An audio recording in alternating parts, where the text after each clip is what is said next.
The smell hit me first. Garlic and slow-cooked tomato, the kind that had been on the stove since noon. It was the smell of every anniversary, every birthday, every graduation dinner my parents had ever hosted. 35 years of marriage, and my mother still insisted on Roma, as if the exposed brick and white linen tablecloths could hold the weight of all that history. I pushed through the heavy front door and scanned the room. Edison bulbs cast a warm amber glow across the tables, and the low murmur of conversation mixed with the clink of silverware. My parents were already seated at their usual table near the window, the one with the antique wooden chairs that always creaked when you shifted your weight. My mother had worn the pearl necklace I'd seen in her jewelry box since I was a child.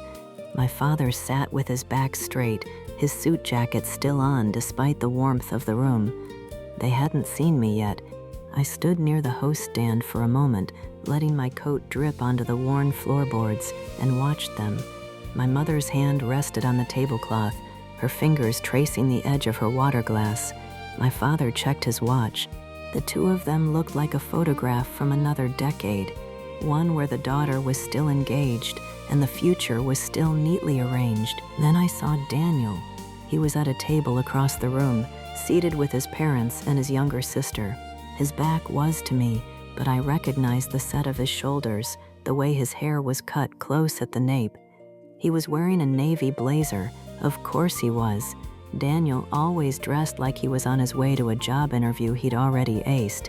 His mother laughed at something he said, and the sound carried across the restaurant, bright and easy. My stomach went tight. I hadn't known they'd be here.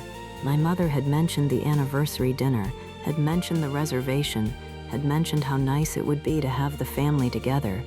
She hadn't mentioned that the Parks would be at the next table, as if the seating chart itself was a quiet argument. I walked toward my parents' table. My heels sounded too loud on the hardwood. My father looked up first, and his face softened into something that was almost a smile, but not quite. My mother turned, and her eyes found mine, then flicked past me, toward Daniel's table, then back. "May," she said, "you're late." The train was slow. I bent to kiss her cheek. Her perfume was the same one she'd worn my whole life, something floral and slightly powdery. "You look tired," she said, which meant she was already cataloging the ways I wasn't what she'd hoped I'd be. My father stood and pulled out my chair. "Sit, we ordered the wine." I sat. The chair creaked. From across the room I heard Daniel's sister laugh again, and I watched my mother's gaze drift toward the sound. She didn't say anything. She didn't have to.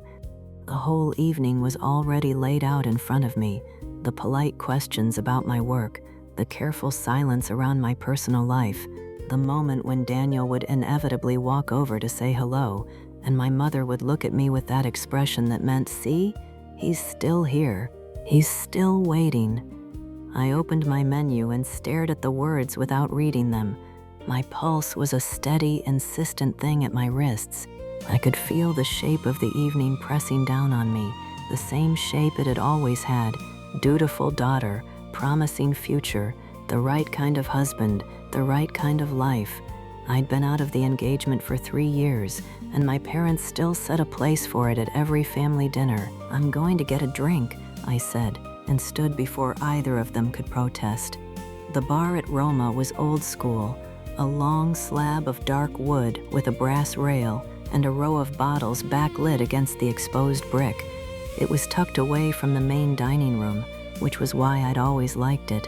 When I was 15, I'd sat on one of these stools and watched my father order Manhattans for his business partners. When I was 23, I'd stood in this exact spot and let Daniel order me a glass of wine I didn't want because he'd already decided what I'd like. Tonight, the bartender was someone I didn't recognize. He was tall, with broad shoulders and dark blonde hair that fell just past his collar. He was drying glasses with a white cloth, and he moved with the kind of unhurried precision that suggested he'd been doing this a long time. When I sat down, he set the glass aside and looked at me. "What can I get you?" "Whiskey." "Neat." One corner of his mouth lifted. "Rough night already." It's only 7 o'clock. That's not a no. I watched him pour the drink. His hands were steady. He set the glass on a square napkin and slid it toward me without looking away from my face. His eyes were blue, a quiet kind of blue, and they held my gaze longer than I expected. Anniversary dinner, I said, because I felt like I owed him an explanation. My parents, 35 years. That's a lot of dinners. You have no idea. I took a sip of the whiskey. It burned going down, a clean, sharp heat that settled in my chest. I could feel him still watching me, not in a way that felt intrusive, just observant, like he was reading the room and I was part of it.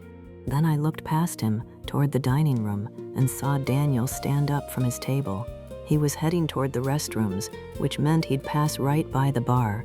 My hand tightened on the glass. "Can I ask you something?" I said. The bartender raised an eyebrow. "You can ask."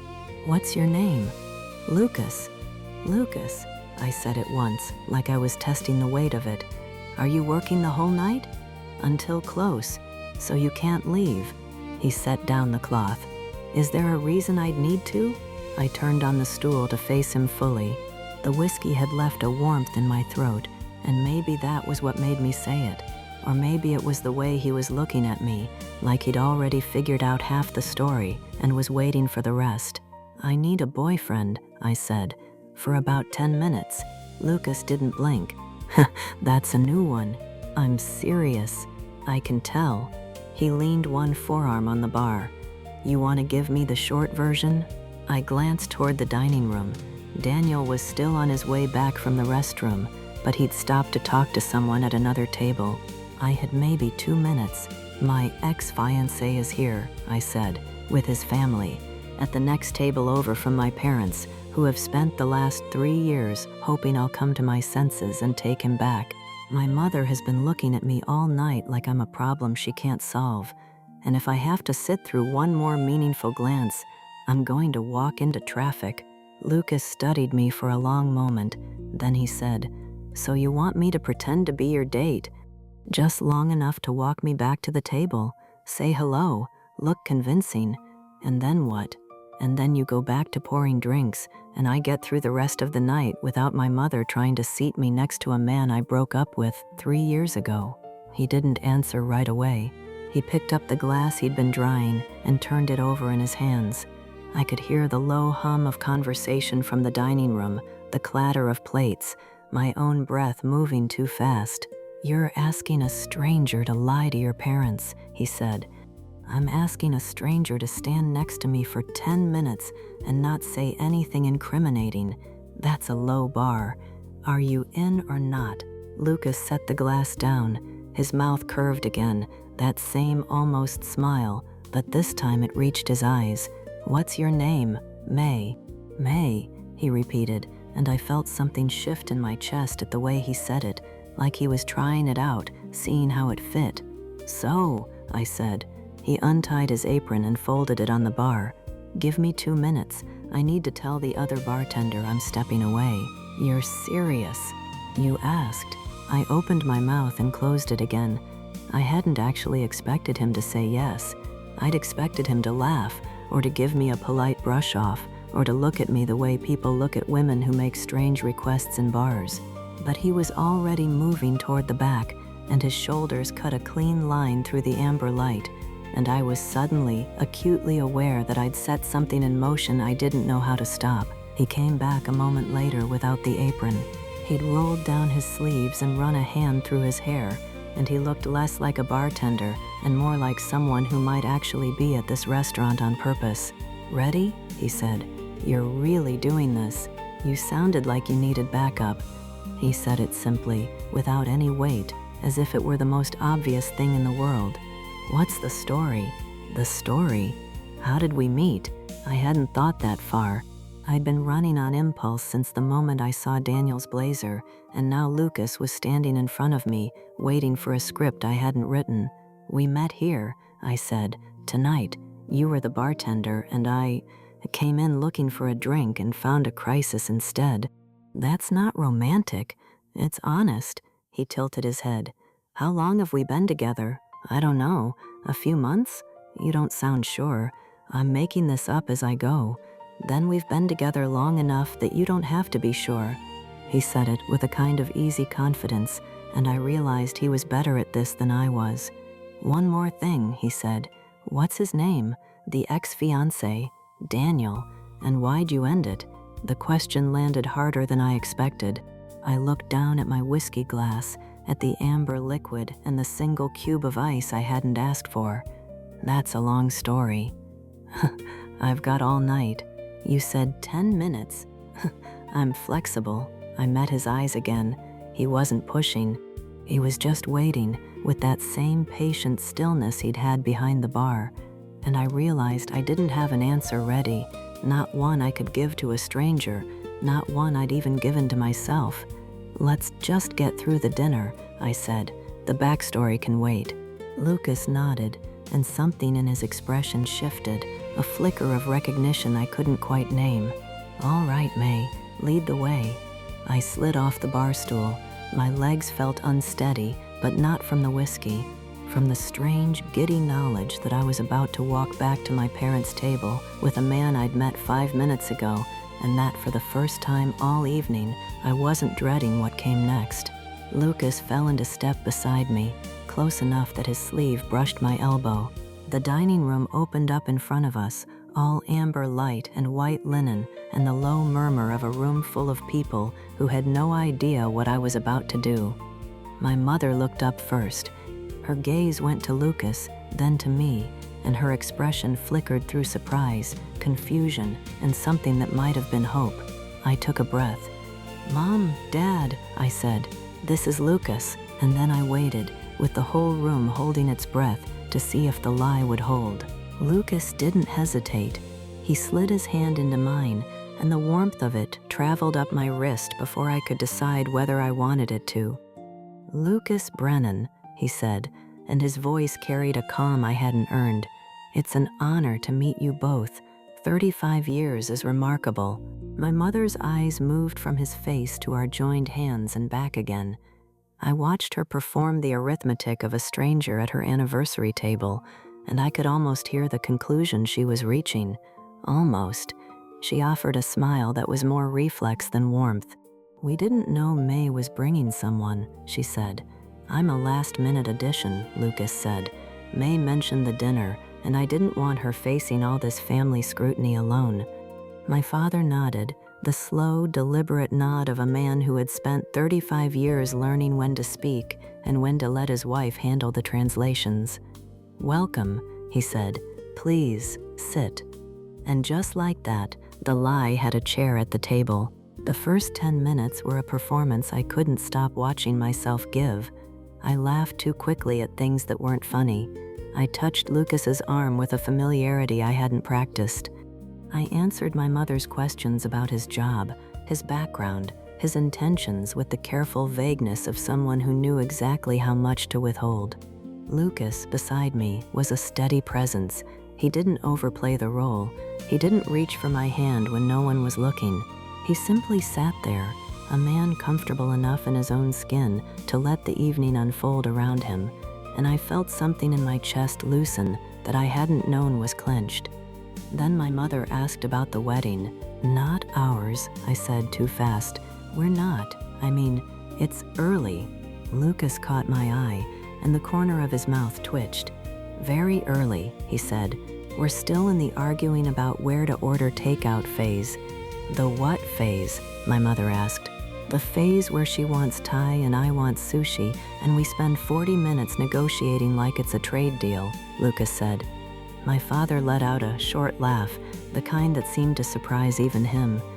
My mother's expression didn't change, but her gaze shifted to me, and I recognized the question there. "This one? This is the one you chose?"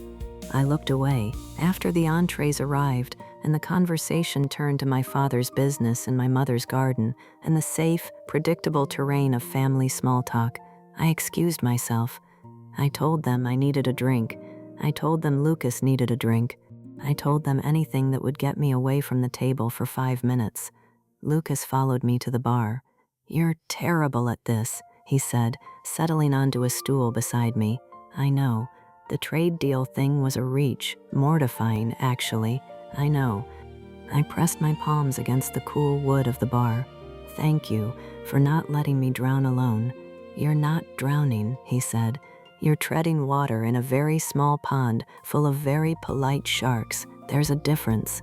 I laughed, and the sound came out looser than I expected. Is that your professional assessment?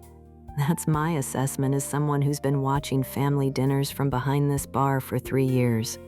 He signaled to the other bartender, a woman with short silver hair, who nodded and turned away. What are you actually drinking? Sparkling water with lime. That's not a drink. That's a hydration strategy. I'm trying to stay sharp. For the sharks. Exactly. He leaned forward, his forearms on the bar. Let me make you something. A whiskey sour. Not too sweet. Enough to take the edge off without dulling the knife. I hesitated. My mother would notice. My mother noticed everything. But I was 30 years old, and I was sitting at a bar in a restaurant where I'd eaten birthday dinners and graduation dinners, and the dinner where Daniel had first met my parents, and I was tired of performing. Okay, I said, make me something. He moved behind the bar with an ease that made me forget, for a moment, that he wasn't supposed to be back there. His hands found the bottles without looking. The silver-haired bartender glanced over and said nothing. He belonged here, I realized, not just behind the bar, in the quiet, competent space he made around himself. You're a literary editor, he said, measuring bourbon into a shaker. I mentioned that? You didn't have to. Your mother mentioned it 3 times during the appetizers. May edits books, very important books. She could have been a doctor, but she edits books. I winced. Ugh, that's a direct quote. I have a good memory. He added lemon juice and simple syrup, then shook the mixture with quick, efficient movements. What kind of books? Literary fiction, mostly. Some narrative nonfiction. The kind of books that win awards and sell 12 copies. The important kind, then. You're making fun of me. I'm making you a drink. The mockery is a bonus. He strained the liquid into a glass and set it in front of me. The amber caught the Edison bulb light, glowing warm against the dark wood. Try it. I took a sip. The bourbon was present but not aggressive, the lemon bright, the sweetness just enough to round the edges. It was, I realized, exactly what I'd wanted without knowing I wanted it. It's good, I said. You sound surprised. I'm not used to people knowing what I want before I do. He didn't answer that. He just watched me take another sip, and something in his expression shifted, a door opening a crack before closing again. What about you? I asked. You're not just a bartender. What makes you say that? The way you listen, the way you quoted my mother back to me verbatim, the way you used negotiating like a trade deal as a bit. Bartenders are good listeners, but you're something else. He wiped down the bar with a cloth, even though the wood was already clean. I'm a grad student, Columbia, English literature. You're joking. I'm not. English literature. Is that so hard to believe? I looked at him. The broad shoulders, the careful hands, the blue eyes that held my gaze without demanding anything from it. No, I said, it's not hard to believe at all. I'm writing my thesis on the pastoral tradition in American literature, the tension between the idealized rural landscape and the reality of the people who actually live there. Frost, Cather, that whole lineage. The pastoral tradition, I repeated. You know it. I edited a book on it 2 years ago, a monograph by a professor at NYU. It argued that the pastoral impulse in American letters is fundamentally a literature of displacement, that we write about the land we left because we can't write about the land we're on. He set down the cloth. That's exactly what I'm arguing, except I'm taking it further. I'm saying the pastoral isn't just about displacement, it's about the failure of the imagined home to hold us, the way the real place always falls short of the one we carry in our heads. So it's not nostalgia, I said. It's grief. It's grief dressed up as nostalgia, which is, I think, the most American thing there is. I felt the conversation shift beneath me, the ground becoming something I recognized. I'd spent my career in rooms where people talked about books this way, where the ideas mattered more than the small talk, where a good argument was a kind of intimacy. But I'd never had that conversation at this bar. I'd never had it with someone who made me a whiskey sour without asking what I wanted. "You're quoting Frost at me without quoting Frost at me," I said. Guilty. Home is the place where, when you have to go there, they have to take you in. The death of the hired man. You know it. I know it. He smiled, and the smile reached his eyes, and I felt something shift in my chest that had nothing to do with the bourbon. "You're the first person in 6 months who's recognized a Frost reference without me having to explain it," he said. "That's a tragedy. That's a grad program full of people who think Frost is a poet for greeting cards." I laughed, and the laugh came from somewhere deeper than the polite laughter I'd been offering my parents all evening. "You're a snob." I prefer discerning. That's not the word people use. "What word do they use?" "I'm not telling you. You're already insufferable enough." He leaned forward, and the space between us narrowed. "You're the one who asked me to pretend to be your boyfriend. I think you've forfeited the right to call me insufferable." I opened my mouth to respond, and then I saw him. Daniel Park, standing at the edge of the bar, his hand resting on the polished wood like he owned it, like he owned everything. His suit was dark, his tie was straight, and his expression was the careful, practiced calm of a man who was used to getting what he wanted and had just realized he might not get it. "May," he said, "you've been gone a while." The warmth in my chest went cold. "I'm getting a drink." "With the bartender, with my date." Daniel's gaze moved to Lucas, and I watched him take inventory. The dark blonde hair, the broad shoulders, the way Lucas didn't stand up straighter or offer his hand or do any of the things a man like Daniel expected a man like him to do. Lucas just sat there, and his stillness was a kind of answer. "Daniel Park," Daniel said, and his voice carried the weight of his name like it was supposed to mean something to Lucas. "May's family and mine go back a long way." "I've heard," Lucas said. "Then you know this is a family dinner. Not really the place for a casual date." The word casual landed with the precision of a scalpel. I felt my jaw tighten. "Daniel, I'm just saying. Your parents have been looking forward to this for months. It seems unfair to distract from the occasion." Lucas set his glass down. "I don't think May's presence is a distraction from anything," he said. "She's the occasion. She's their daughter. The dinner is about family, and she's family. The rest of us are just guests." Daniel blinked. It was a small movement, barely a flicker, but I saw it. He hadn't expected to be spoken back to. He hadn't expected Lucas to have a voice at all. "I'm not trying to interfere," Daniel said. "I'm just looking out for May. Then you'll understand why I'm not going to apologize for sitting with her," Lucas said. "She asked me to be here. That's all the justification I need." I looked at Lucas. He wasn't looking at me. He was looking at Daniel, and his expression was calm, but it wasn't the calm of someone who was backing down. It was the calm of someone who had already decided what he was and wasn't going to let into the room. Daniel stood there for a moment longer.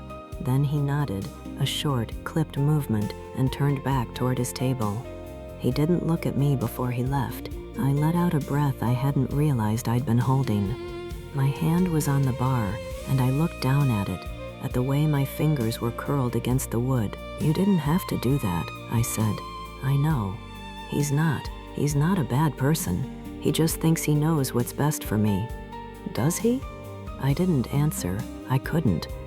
Because the answer was that Daniel had always thought he knew what was best for me, and for 3 years I'd let him, and then I'd ended the engagement and he'd still thought it, and my parents had thought it too, and I'd spent so long being the person they all wanted me to be that I wasn't sure I knew who I was without their expectations to push against. "You defended me," I said.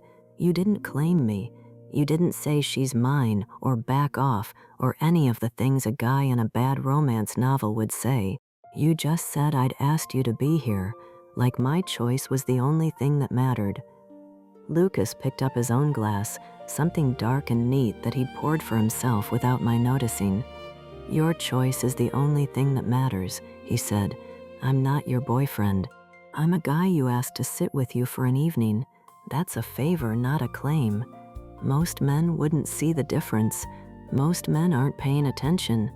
I looked at him, and the Edison bulbs above the bar cast his face in amber light, and I thought about what he'd said about the pastoral, about the failure of the imagined home to hold us, about the way the real place always falls short of the one we carry in our heads.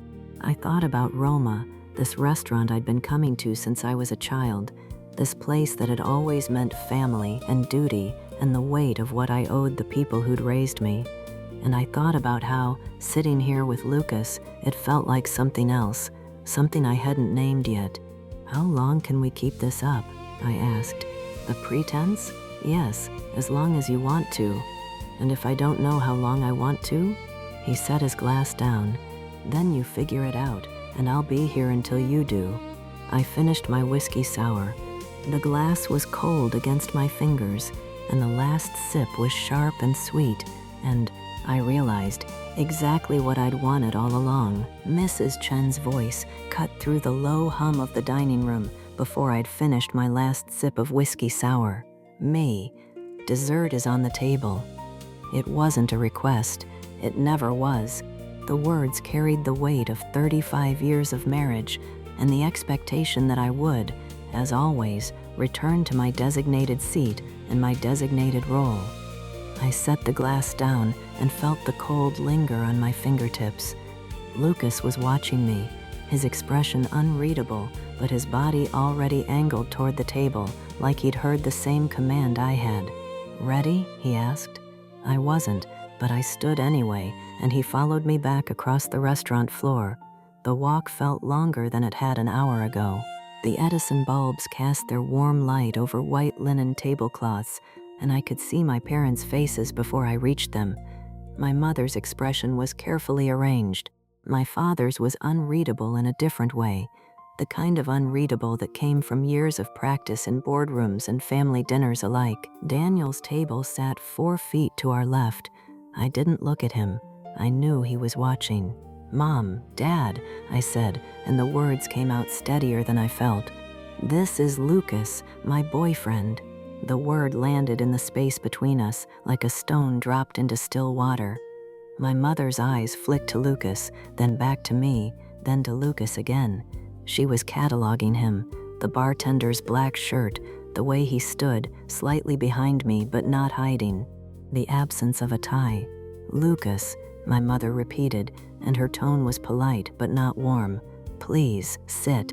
A server appeared with plates of tiramisu and cannoli, and the sweet smell of mascarpone and espresso mixed with the garlic and tomato that still hung in the air from dinner. My father reached for his coffee cup and took a slow sip. "So, Mr. Chen said, and his voice was quiet in the way that made everyone at a table lean in. "Lucas, what do you do?" The question was simple. The tone was not. I heard the judgment beneath it, the assumption that whatever answer came next would not be enough.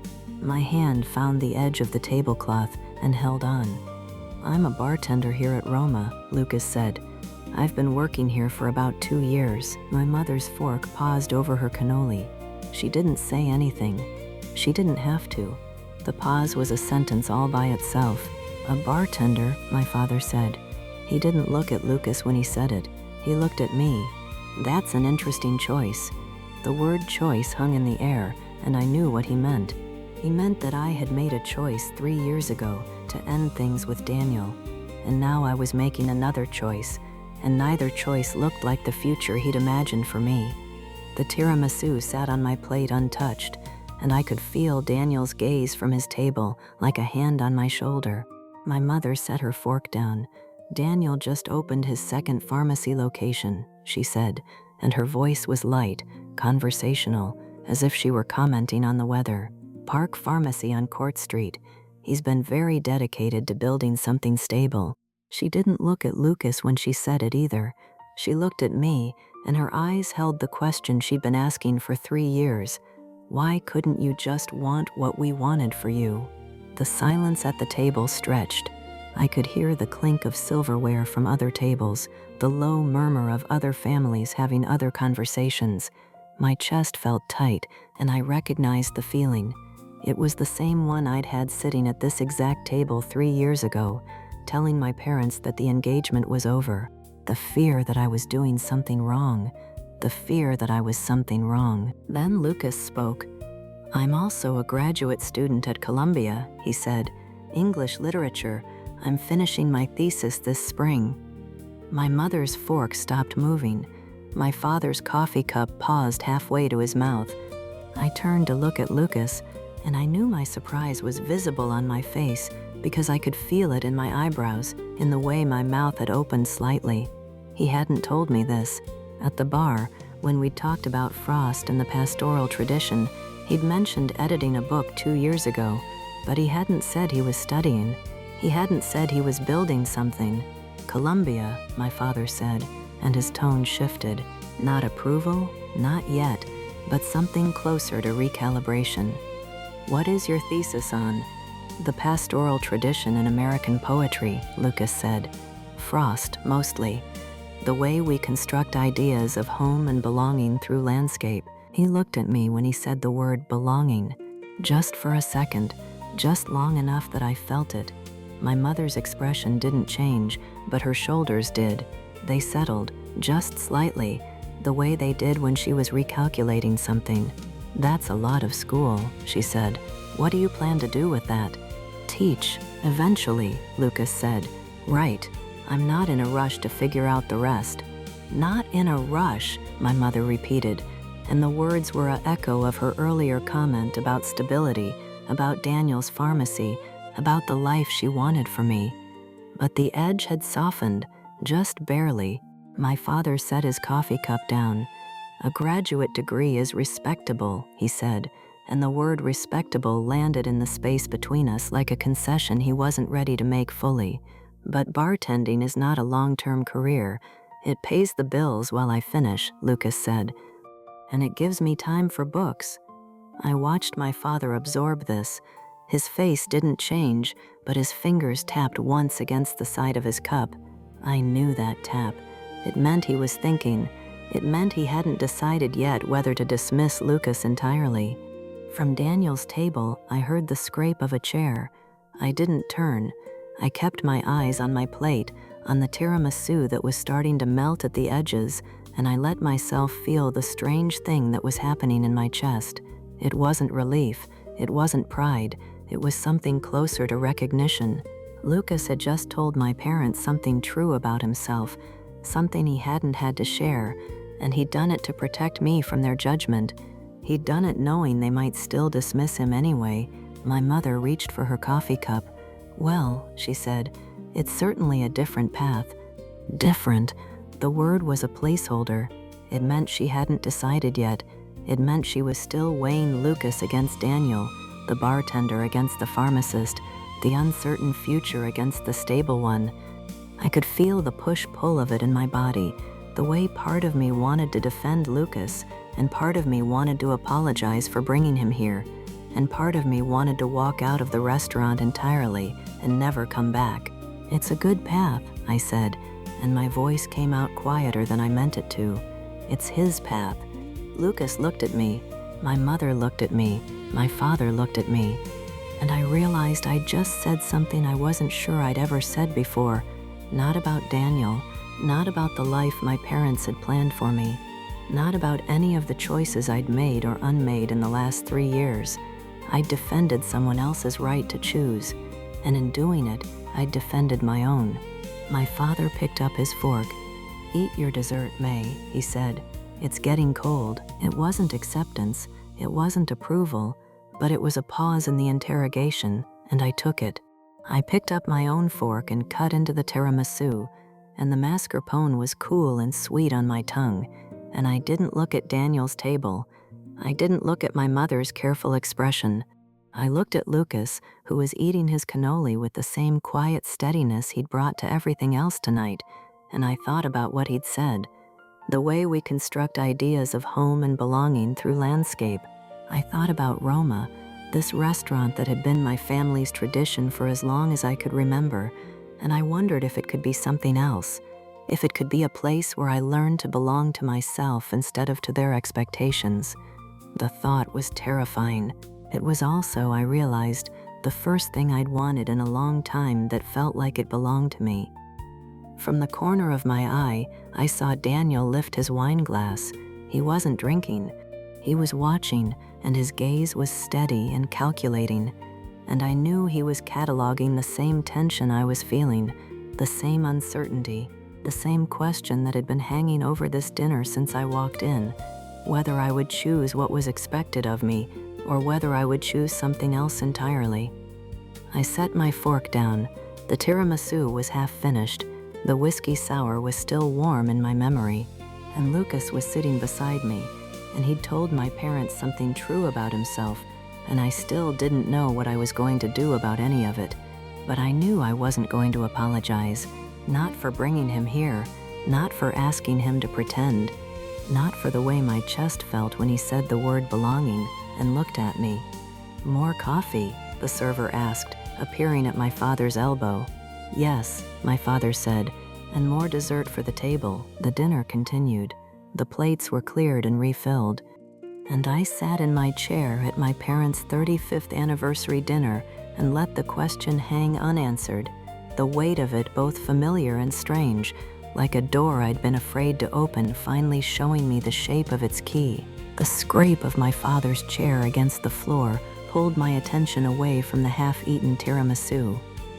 He and my mother had risen to speak with an older couple near the bar, their heads bent together in the familiar choreography of long marriage. I watched my mother's hand rest briefly on my father's sleeve, a gesture so practiced it seemed involuntary, and then I heard the footsteps behind me. "May." Daniel's voice was low, and he had positioned himself so that his body blocked the view from the rest of the dining room. I turned in my chair and saw that his tie had been loosened a fraction of an inch, the only sign that the evening had cost him anything at all. "Your parents are occupied," he said. "I need 2 minutes." I didn't invite him to sit, but he pulled out the chair beside me anyway, the one Lucas had occupied during dessert. The antique wood complained against the floor. Daniel settled into it with the ease of someone who had sat at this table 100 times before, and he had, of course. Every birthday, every graduation, every Sunday dinner for the 3 years we had been engaged. The restaurant knew the shape of him. "I've been watching you all night," he said. "I know, and I've been trying to figure out what this is." He gestured toward the bar, toward Lucas, who was polishing glasses with his back to us. "Is it a statement? Are you trying to prove something to your parents? Because I understand that impulse, but this isn't the way." I looked at him directly for the first time since he'd approached. His face was still handsome in the way that had always made my mother sigh with satisfaction, still arranged in the clean lines of a man who had never had to fight for anything he wanted. But there was something in his eyes I hadn't seen before, a flicker of genuine uncertainty beneath the polish. "It's not a statement," I said. "Then what is it? You've known him for what, a few hours? A week?" He leaned forward, and his cologne reached me, the same scent he'd worn since we were 25. "I've known you for 12 years, May. Our families have known each other for longer than that. We built something real, and I know I made mistakes, but what we had doesn't just disappear because you need space to figure yourself out." The word space landed between us with the weight of 3 years of silence. He had never said it before, never acknowledged that my leaving had been a choice rather than a temporary confusion. In his version of the story, I had always been coming back. "You didn't make mistakes," I said. "You were exactly who you were supposed to be. That was the problem." Daniel's jaw tightened. "I don't understand what that means." "It means I spent 3 years trying to become the person your family wanted me to marry, and I did it. I learned to host dinner parties, and I remembered your mother's birthday, and I stopped correcting you in public when you got facts wrong. But I was never actually that person. I was performing her." He stared at me, and I watched him try to fit my words into the framework he had built for this conversation. He had come prepared for an apology, for a negotiation, for a version of me that was still reachable through the language of obligation and shared history. He had not prepared for this. "Your parents want this," he said finally. "They want us, you know that." "My parents want me to be happy. They just disagree with me about what that looks like. And the bartender is what it looks like." The question was sharp, and I felt the old instinct rise in me, the urge to deflect, to apologize, to make myself smaller so that his disappointment would find a softer target. But Lucas was at the bar, and he had not asked me to be anything other than what I was. And somewhere in the last 3 hours, I had stopped believing that my choices required an explanation. "His name is Lucas," I said, "and he's a graduate student at Columbia. But that's not the point. Then what is the point?" I looked past him toward the bar, where Lucas had stopped polishing glasses and was standing with his hands on the counter, his attention fixed on something in the middle distance. He wasn't watching us, but he was present, and that presence was a choice. He had told me he would stay until I decided what I wanted, and he had meant it. "The point," I said, "is that I need to be with someone who doesn't already have a script for my life. You and I, we never actually chose each other. Our families chose for us, and we just went along with it because it was easier than asking what we actually wanted. And I can't do that anymore. I can't spend the rest of my life in a relationship that was designed by other people." Daniel's expression shifted. The polished composure cracked along a seam I hadn't seen before, and underneath it was something raw, something that looked almost like recognition. He had heard me. He didn't like what he had heard, but he had heard it. "You really believe that?" he said. It wasn't a question. "I do." He stood up slowly, and his hand found the back of the chair he had pulled out, and for a moment he just held it, as though the furniture could give him something my words had not. Then he let go.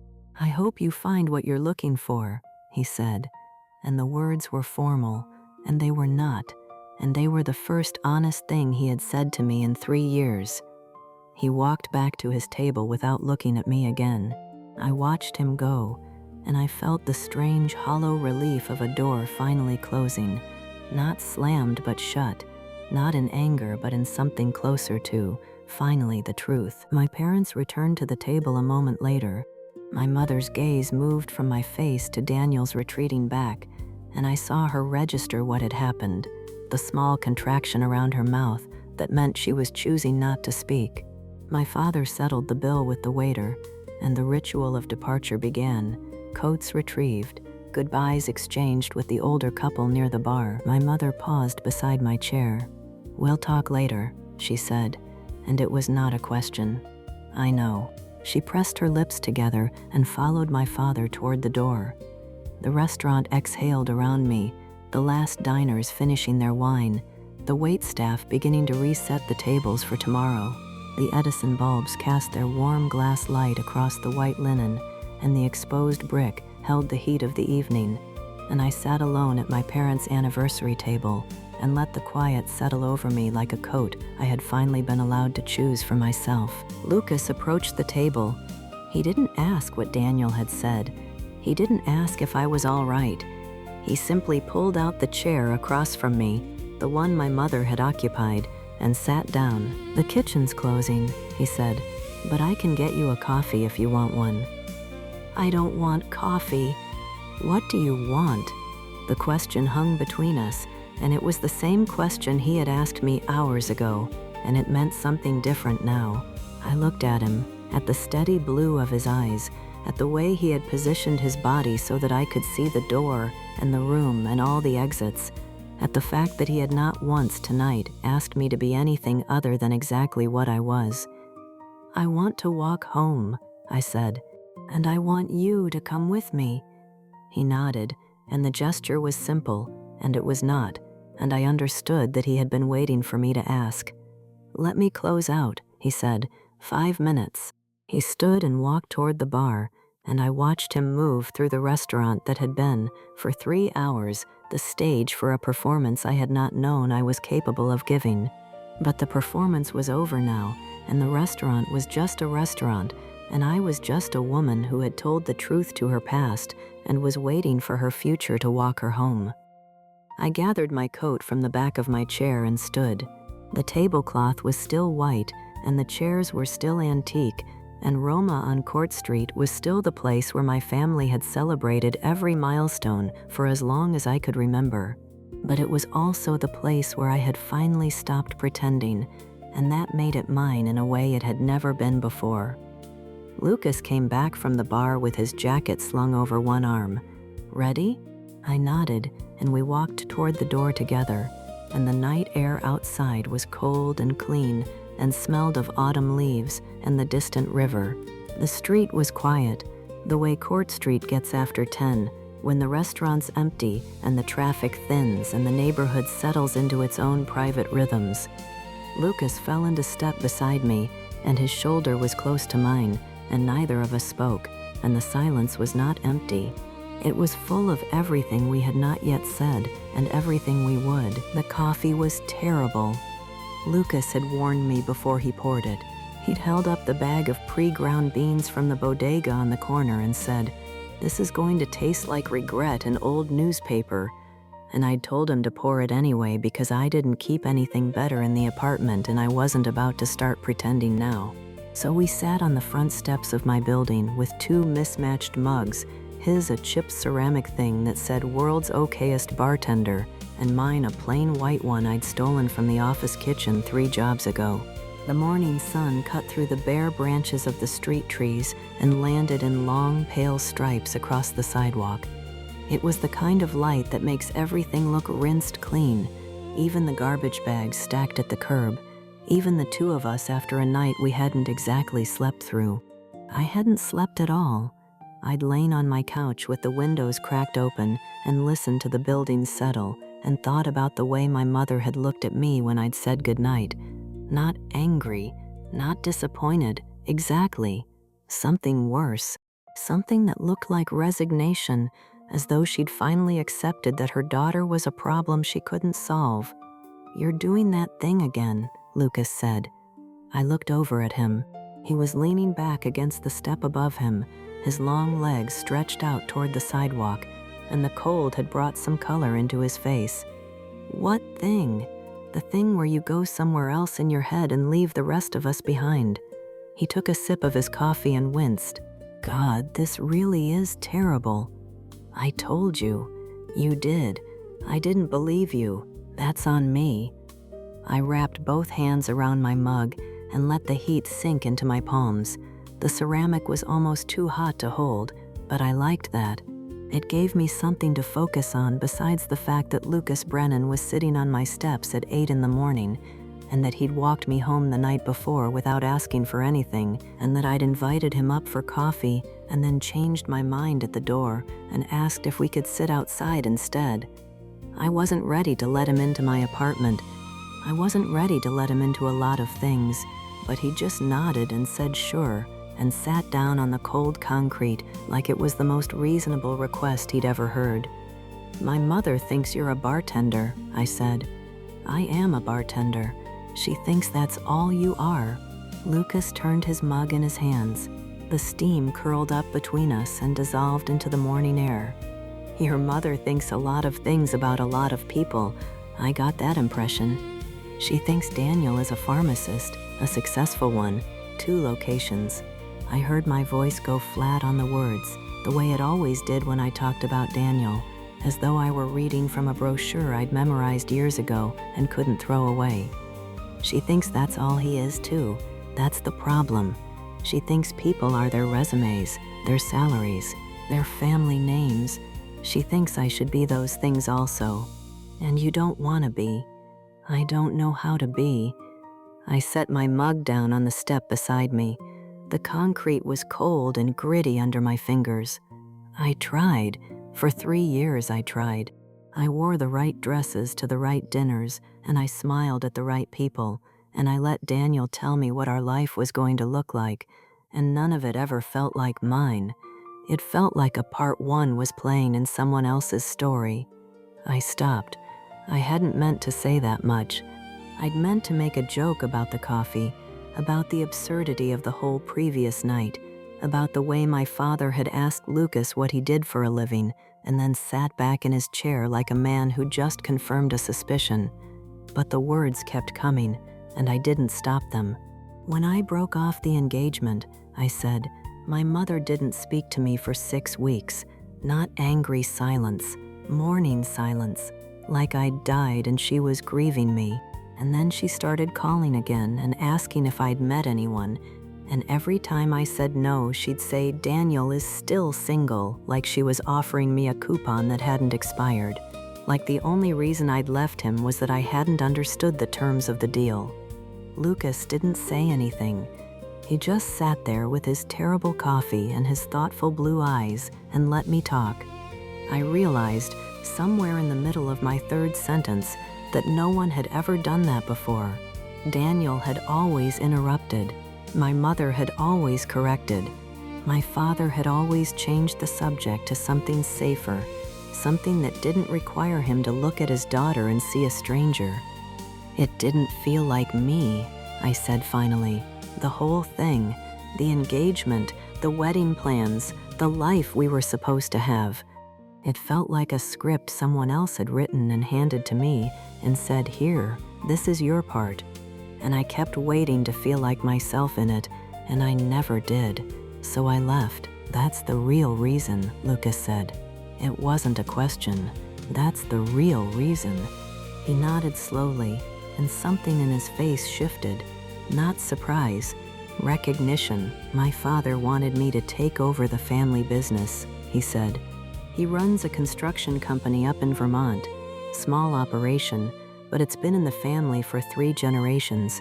He figured I'd come home after college and learn the trade and eventually take over. That was the plan. That was always the plan. What happened? I went to Columbia instead. He smiled, but it was a thin smile, the kind that doesn't reach very far. I'd been working on my applications in secret for 6 months. I didn't tell anyone until I got in. My father didn't speak to me for a year. I picked up my mug again. The coffee had gone lukewarm, but I drank it anyway. That's why you're bartending. That's why I'm bartending. Grad school doesn't pay for itself, and I wasn't going to ask him for money. Not after I'd made it clear I wasn't following his path.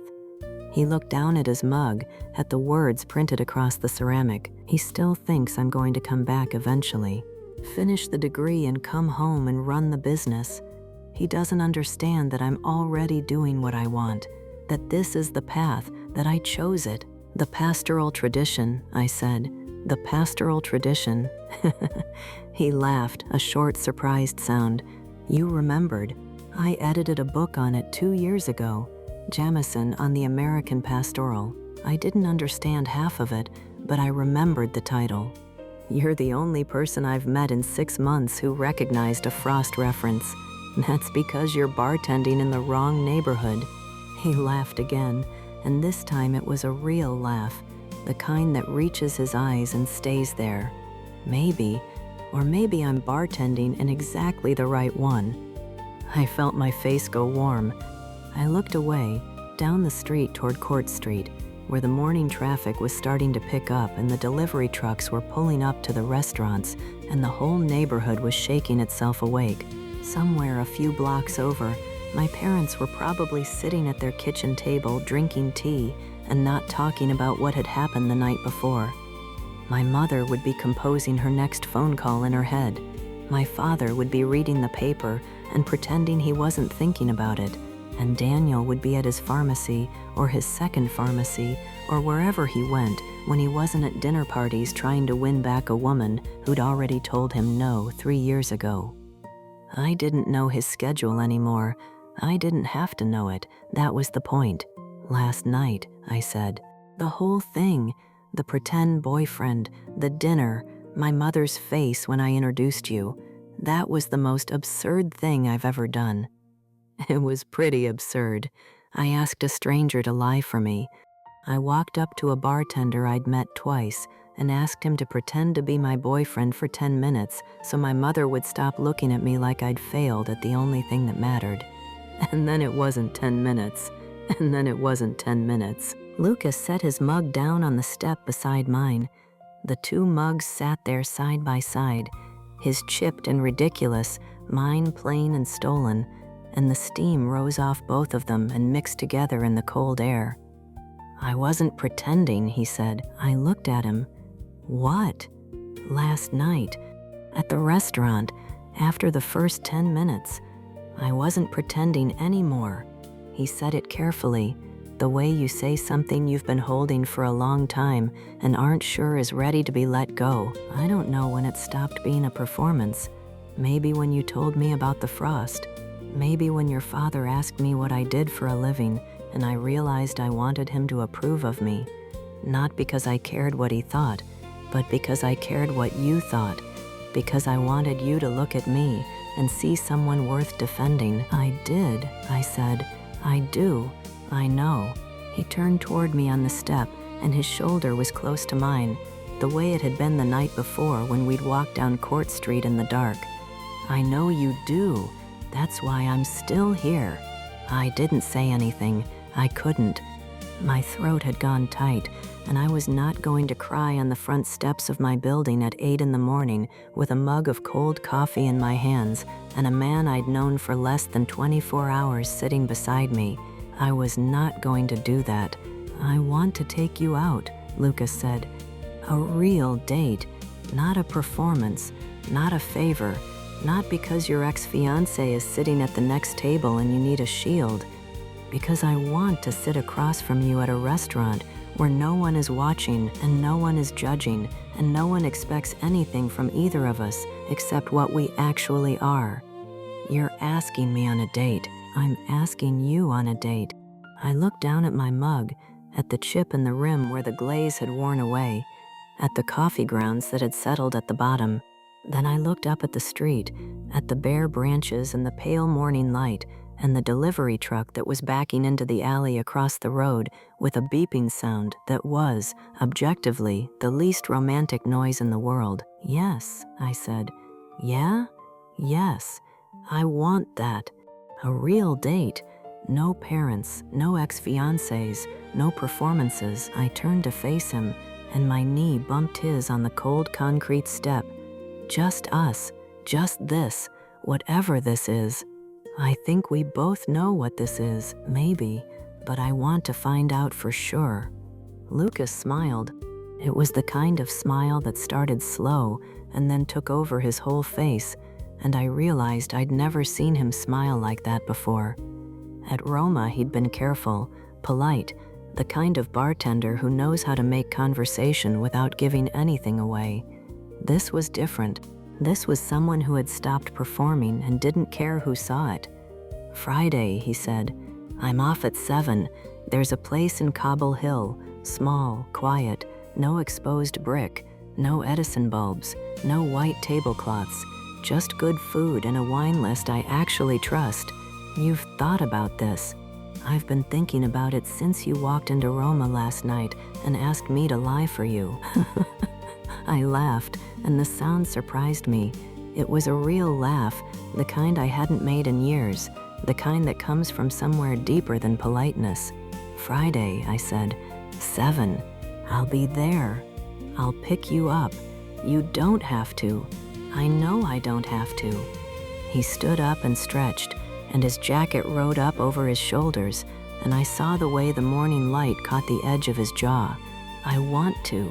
That's the whole point, isn't it? Doing things because you want to, not because someone expects you to." I stood up too. My legs were stiff from sitting on the cold concrete, and my hands were still wrapped around the mug, and the whole world felt sharp and clear and new in a way it hadn't felt in a very long time. "That's the whole point," I said. Lucas reached down and picked up his mug, the one that said "World's Okayest Bartender." "I should go. I have a shift at noon, and I need to at least pretend I slept." "Did you?" "Not really." He looked at me, and his eyes were the same steady blue they'd been the night before, the same steady blue they'd been when he'd walked me home and waited at the door and not asked to come inside. "You? Good," he said. "I'd hate to be the only one." He turned and walked down the steps, and at the bottom he stopped and looked back. "Friday," he said, "7 o'clock. Don't forget." "I won't forget." "And May?" "What?" "Make better coffee." I was still laughing when he turned the corner onto Court Street and disappeared into the morning. I stood on the steps with my empty mug in my hands and the sun on my face and the cold air in my lungs, and I let myself feel it, all of it, the relief, the terror, the impossible, improbable, absolutely real thing that had happened between us in less than a day.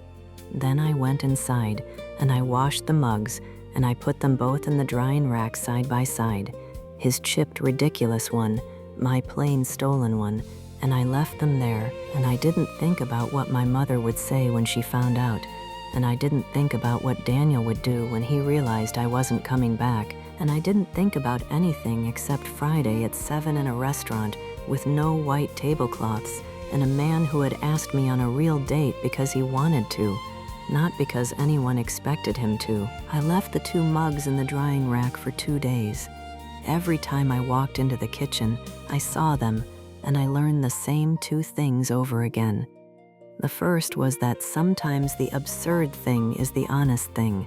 I had spent 3 years performing a life I never chose, and the night I finally told the truth, I did it by asking a stranger at a bar to lie for me. The pretense was where I finally stopped pretending. The second was that being seen is different from being claimed. Lucas defended me without putting his arm around me.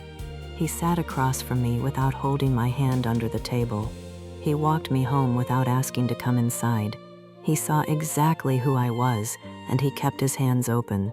I had spent 12 years in a relationship where I was claimed and never seen. One night with Lucas had been the reverse, and I knew which one I was going to choose every time for the rest of my life. I wonder how many of us have our own bartender, the absurd ask, the stranger who said yes, 10 minutes that became everything. If anything in this story stayed with you, please subscribe so the next one finds you.